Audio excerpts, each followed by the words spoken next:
Hello, friends. Welcome to the second podcast of Vermilion Views, coming to you from beautiful Oakwood Drive on the west side of Vermilion, Ohio.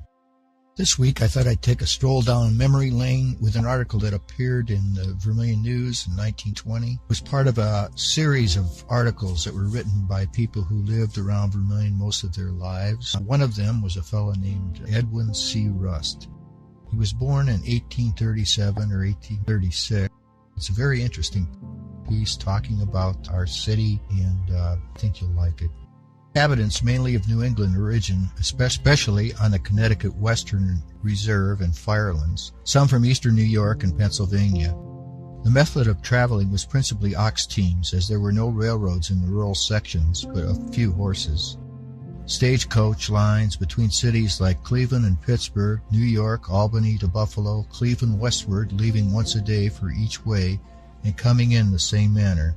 The Ohio Canal, Cleveland to Portsmouth, the Maumee Canal to Cincinnati, afforded means for carrying heavy freight.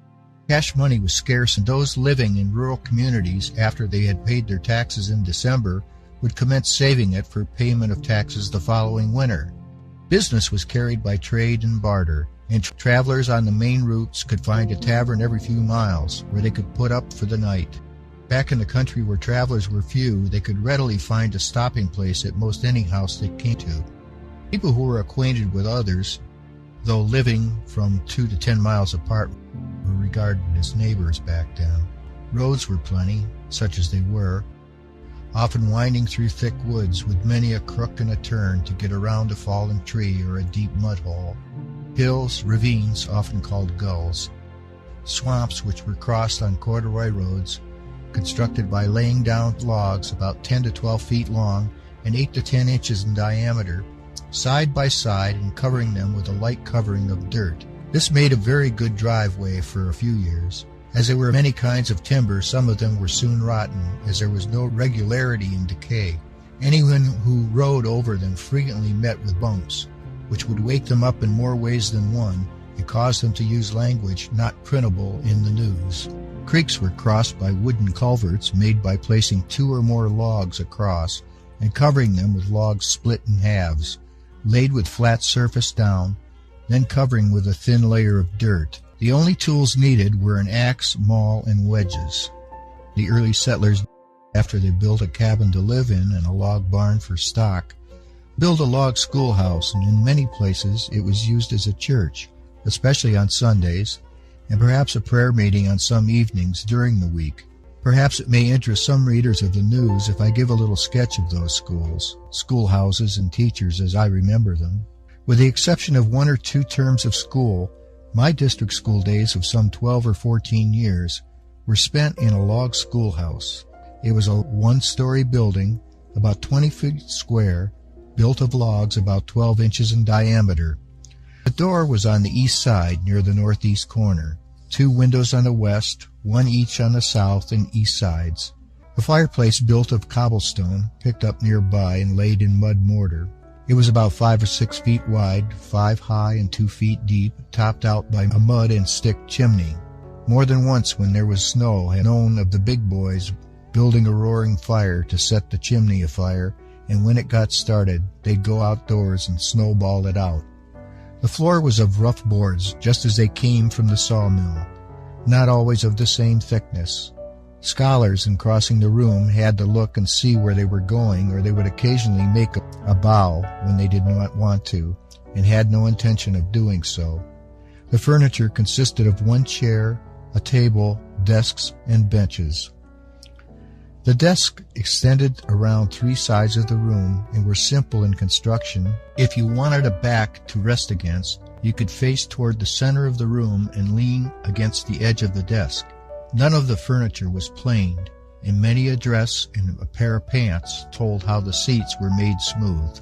School terms, generally 3 or 4 months in winter and about 2 months in summer. The teachers then as now were good, some not so good, and some of them seemed only to care to put in the time and draw the pay. The scholars were of all ages, sizes, and grades, from 3 or 4 years to 24 years of age. The studies from ABC to philosophy to algebra, with geography and arithmetic thrown in between. Frequently, each scholar would have a different textbook from that of his neighbors. If the readers of the news feel like finding fault with schools of today, let them compare them with those of former years. It is not so very far from the old log schoolhouse to the fine buildings of our centralized and graded schools of today. In agriculture, think of the time when the harvesting was done with a sickle or raked into bundles and bound by hand. And then turn to the present time and look at your reapers, mowers, sulky plows, cultivators, and drills drawn by horses or tractor. Traveling through the country in an auto instead of on foot or in an ox cart. Contractors and builders were in the same fix as the Irishman who shortly after landing in New York wrote back home that he had a fine job. He only carried brick and mortar up a ladder where a man at the top did all the work. At the present time, they can have the material dressed and prepared at the mill. If they want to, they can have plans drawn and material cut ready to nail together.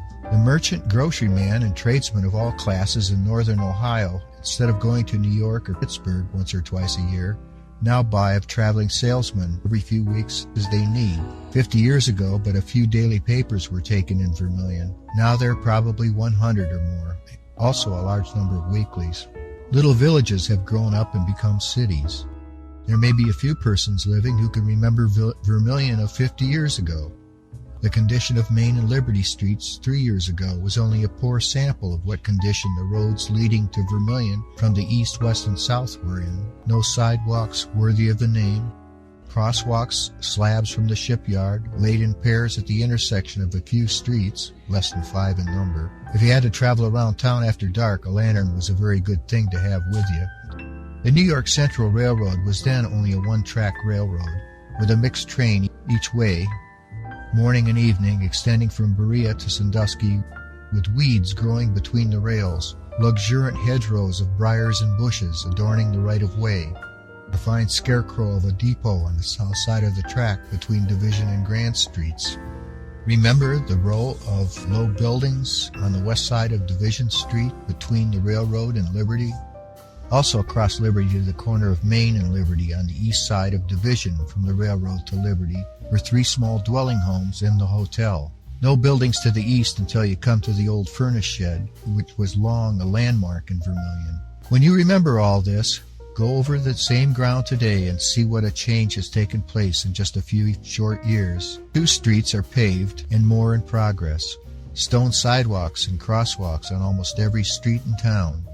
And realize that you are living in an age of progress. No waterworks then. How would you like to carry water used in your family or hire it hauled in barrels from the lake? 20 years ago, this was no uncommon sight in Vermilion or in other nearby towns. Think of all these things. Stop your knocking and boost your hometown. Well, friends, I apologize for stumbling through all of that, but the reading is a little hard to see for me.